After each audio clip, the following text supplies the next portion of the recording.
Merci beaucoup. So, juste dire que nous avons 18 structures qui bénéficient de cantines scolaires.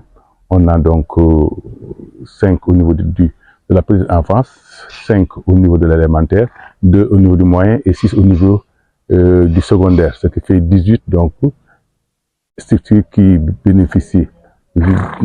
Donc, juste dire que c'est des cantines qui sont tous financées par l'État du Sénégal qui accompagne donc ces structures dans le but pour améliorer davantage l'accès et la qualité au niveau des enseignements apprentissages. Si on regarde ce ratio, 18 par rapport au nombre de structures qui est au nombre de 195, c'est presque c'est très faible.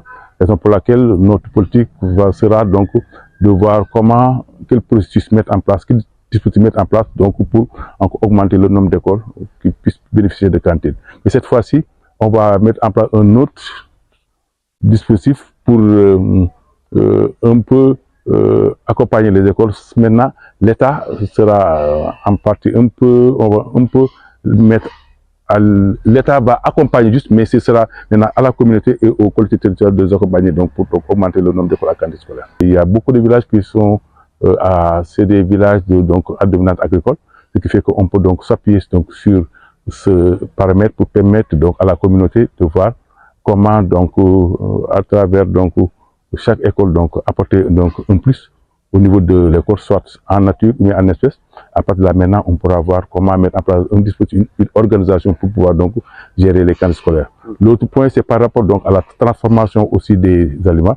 On se rend compte ici que c'est une zone agricole ou à dominante culture vivrière, mais il y a maintenant une petite révolution agricole où on a vu maintenant la culture donc de l'arachide aussi des mangues. Là maintenant voir quelle stratégie mettre en place donc pour transformer des aliments qui pourront donc durer dans le temps. Raison pour laquelle donc il y a autant de bonnes pratiques qu'on est en train de voir ici.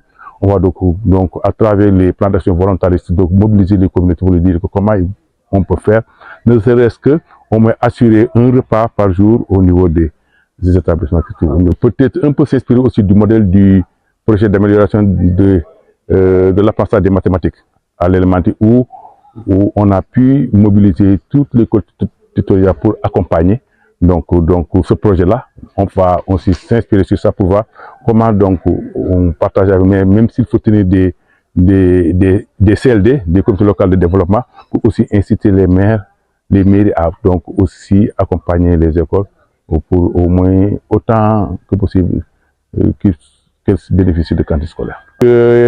Il a pu décrocher donc un partenaire pour donc mettre en place un champ communautaire d'un hectare où maintenant à travers ce champ maintenant il y a autant de cultures dans ce champ là. Maintenant tout ça au bénéfice donc de l'école et c'est avec donc les recettes qui sortent de ce périmètre qu'on puisse donc assurer donc le fonctionnement de l'école et ça marche.